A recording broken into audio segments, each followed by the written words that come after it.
Right. Well, now, the first major problem I had to face in my little bedsit, as it was called, or flatlet, was the toilet. It was an ancient design, sometimes called Niagara Falls for short, consisted of a chain pulled from a tank of water which was high above your head. And anyway, after my first business, I must have spent about 10 minutes trying to get the damn thing to flush. Eventually, I had to ask the landlady, how embarrassing.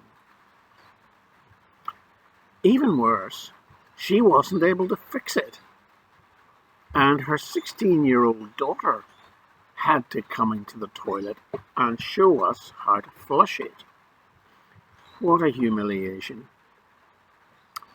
I don't think I ever used that toilet again for the whole year I was there. And more importantly, I was never able to look at the daughter in the eye again.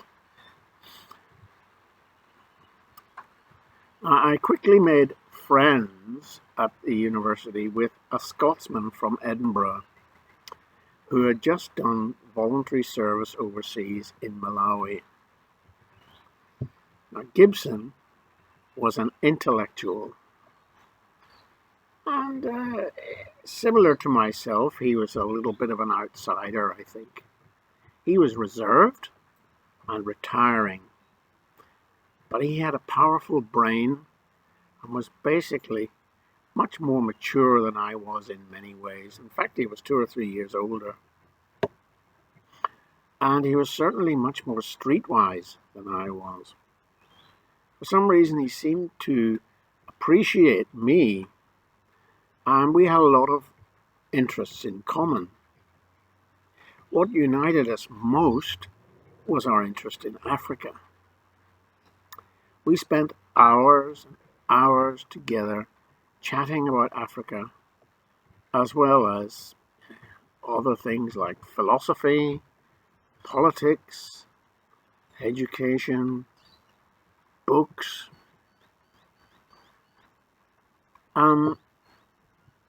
So, yeah, we also played table tennis, which we enjoyed, squash, and we enjoyed swimming and diving in the swimming pool.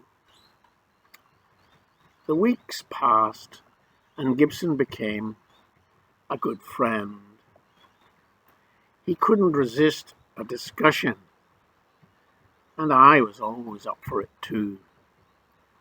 I can remember coming back to my flat for coffee in the evenings and spending hours talking to him, both of us smoking heavily embassy regals, till the room was just a dense fog of smoke. We just liked talking for its own sake, a characteristic which we seem to share with Africans and Latin Americans, but not with the English or Australians. 2 years later, Gibson married a delightful girl, and I'm still in touch with them almost 40 years later. I was always aware that Gibson was an intellectual heavyweight. Other memorable characters included Eddie from Liverpool, fucking Elman, who seemed to be high on cannabis for a lot of the time when he was not sleeping with a succession of girls who couldn't seem to get enough of him. Eddie was crazy. He had long hair down to his waist, never stopped talking. He was funny, he was good looking, and of course, he was well built. The girls just couldn't keep away from him. Gibson and I would marvel at his success with women. We oozed with not a little jealousy. So that's it, I would say to myself. Women want humour, good body and good looks. This was a devastating realization to me. What chance did I have then? Gibson and I had none of these attributes, of course. So we hung around Eddie and his harem, irritated but fascinated, half deriding him and half hoping that some of his charisma would rub off on us. Eddie had a terrible temper, but this didn't seem to worry the girls at all. In the end, he was thrown out of the course at Bristol after losing his cool with the lecturer. He hardly ever attended lectures anyway. Eddie was definitely a little bit unstable. I wonder where he is now. Then there was Gerhard, the upright German, cool and confident, in rather a shallow way, I think.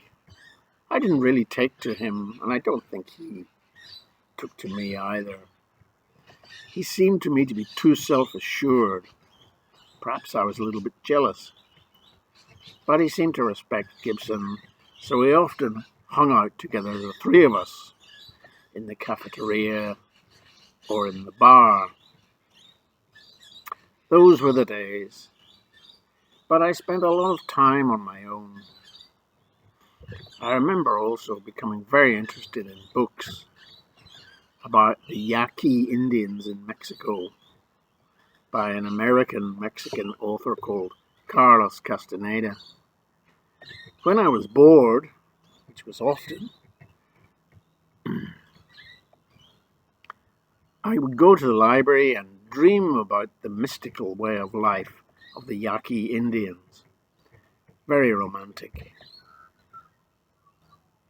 It was a beautiful spring, which turned into a wonderful summer.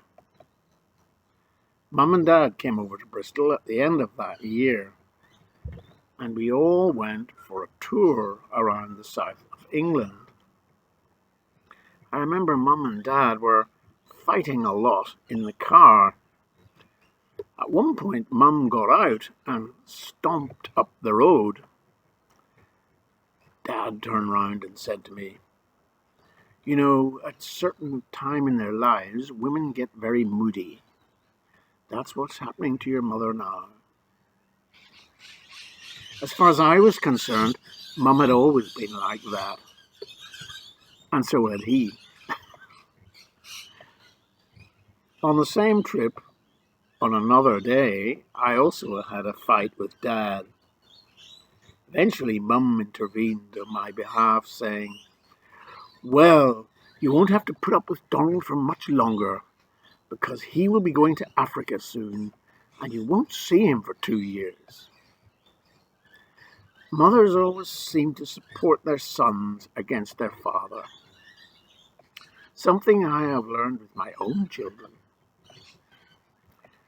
It was true I would be going to Ghana to do voluntary service overseas in September of 1975. I was very lonely in Bristol, and I made a first attempt at writing there too, introducing an autobiographical short story with a main character called Macmillan. I had it typed on the old typewriters. I was so embarrassed when the typist asked me questions about it. She said she liked it and said the character of Macmillan was very Irish, whatever that meant. Well, of course, it was me, so it was obviously Irish. That was 1975. All I can remember is that it contained a lot of F words, which I was so ashamed of. I've lost it now, of course, no idea where it is. I probably lost it deliberately, in a Freudian sense, because it contained the F words. I never wrote another word until the year 2001. That was parenthood, of course. In a way, I was a model student at Bristol. I got an A in all my assignments, but I blotted my copybook at the very end by saying in my last assignment what I really felt, that I was a de-schooler and didn't really believe in schools at all, and saw schools as instruments of social control rather than education. My tutor didn't like it, and she gave me a C. I thought this was pretty shallow on her part, and I just thought she didn't appreciate my intellectual depth. I'll bet she wasn't giving C's to Andy, the shallow, smooth-talking, good-looking hunk on the course. Now, I think we will just leave it there for today.